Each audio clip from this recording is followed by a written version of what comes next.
അഞ്ജലി എന്താ അഞ്ജലി എന്താ എന്തോ കണ്ടു.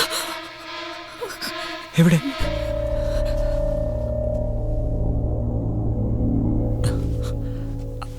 അവിടെ ഒന്നുമില്ല.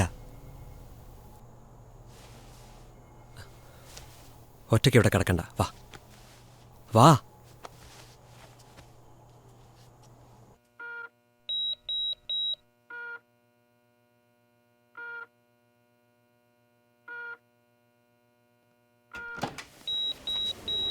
Anjali Anjali please come.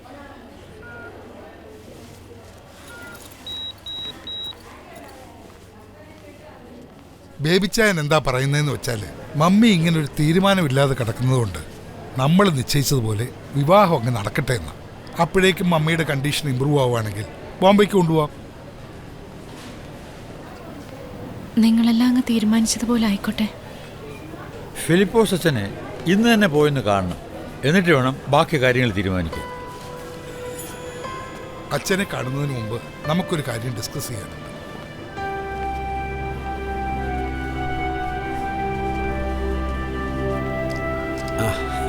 Vasu uncle. അതെ, താങ്ക്സ്. അങ്കിളാണ് മമ്മിയുടെ കൊണ്ടുവന്ന് അഡ്മിറ്റ് ചെയ്താന്ന് അറിഞ്ഞു. ഹോസ്പിറ്റലിൽ അടച്ച പണം. അയ്യോ അതൊന്നും അത്ര കാര്യമാക്കണ്ട കുട്ടി. അന്നാമ്മ ചേട്ടത്തി എനിക്ക് എൻ്റെ സ്വന്തം പെങ്ങളെ പോലെ. ഞാനിങ്ങനെ റബ്ബറിൻ്റെ കണക്ക് നോക്കാൻ കൂടെ കൂടെ വരുമ്പോൾ അറയ്ക്ക കയറി ചേട്ടത്തി ഒന്ന് കാണും. ജേക്കബ് അച്ചായൻ മരിച്ച ശേഷം ഇവിടെ ഇങ്ങനെ ഒറ്റയ്ക്ക് കഴിയാതെ ഈ വീടൊക്കെ അങ്ങ് വിറ്റ് തോമസിൻ്റെ കൂടെയോ അനിയത്തിയുടെ കൂടെയോ എങ്ങാനും പോയി നിൽക്കാൻ ഞാൻ ഒരുപാട് പറഞ്ഞതാണ്. ആര് കേൾക്കാൻ? അതൊക്കെ പോട്ടെ, മോളിങ് വന്നേ. ആ അതെ, ചേട്ടത്തി എനിക്കൊരു വാക്ക് തന്നിരുന്നു. അറക്കലെ വീടും തോട്ടവും എപ്പോഴെങ്കിലും വിൽക്കുന്നുണ്ടെങ്കിൽ എനിക്കേ തരുള്ളൂ.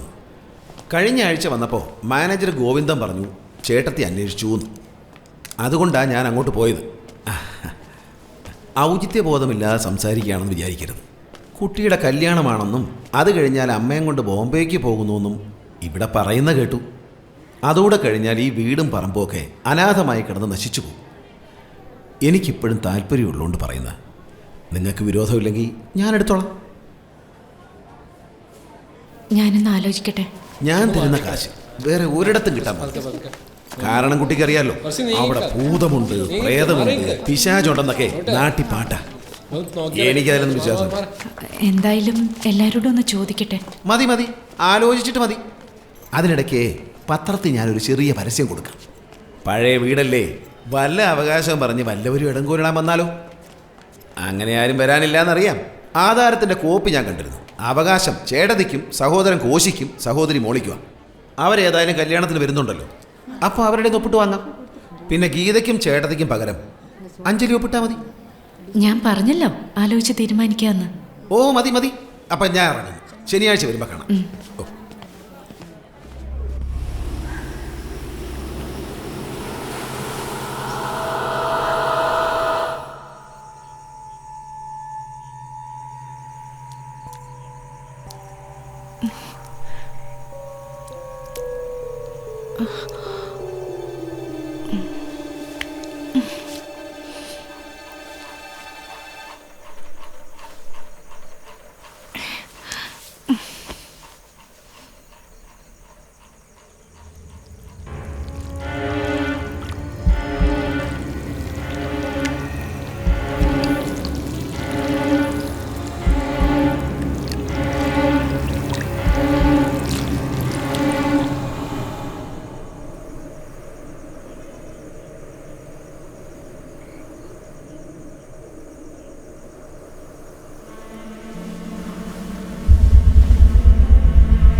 അഞ്ജലി എന്തു പറ്റി?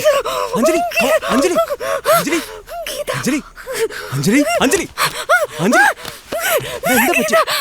അഞ്ജലി അഞ്ജലി അഞ്ജലി എന്താ പറ്റി? അഞ്ജലി അപ്പോ അഞ്ജലി കണ്ണോർക്ക് അഞ്ജലി അഞ്ജലി അഞ്ജലി ഡാ. ആ, എന്താണ്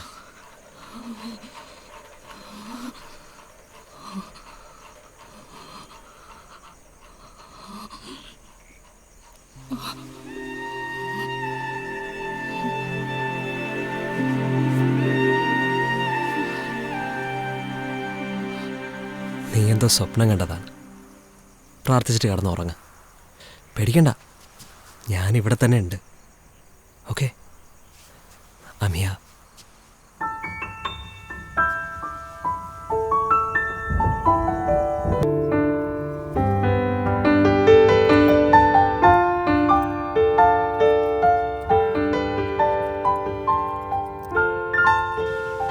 ഇടവക പള്ളിയിൽ 4 ആഴ്ച വിളിച്ചു ചൊല്ലണമെന്ന വയ്പ്. പക്ഷേ ഇപ്പോഴത്തെ മനുഷ്യരുടെ സൗകര്യാർത്ഥം ഇങ്ങനെയുള്ള നിബന്ധനകളിലൊക്കെ അയവ് വരുത്തിയിട്ടുണ്ട്. എങ്കിലും ബിഷപ്പിൻ്റെ അനുമതി വേണം. ഞാൻ അദ്ദേഹവുമായിട്ട് സംസാരിച്ചിട്ട് വിവാഹ തീയതി അറിയിക്കാം. ഓ എന്നാ ആ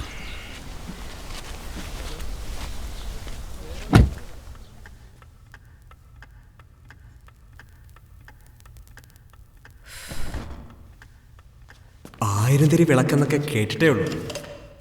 ഇക്കാലത്തൊക്കെ ഇതുപോലൊന്ന് കണ്ടു കിട്ടുക എന്ന് പറഞ്ഞാൽ പ്രയാസം തന്നെ. എന്ത് പഴക്കം വരും ഇതിന്? എനിക്ക് ഓർമ്മയുള്ള കാലം മുതൽ ഇതിവിടെ തന്നെ ഉണ്ട്. ഇതോ ഇതേത് ജാമ്പവാന്റെ കാലത്തുള്ള? ഏയ് സൂക്ഷിക്കണം, അത് ലോഡഡാണ്. കാട്ടുപന്നികളെ വരട്ടാൻ നിറച്ചു വെച്ചിരിക്കുന്നതാ. ചിലപ്പോൾ വീട്ടിന്റെ മുറ്റത്ത് വരെ വരും കൂട്ടങ്ങൾ.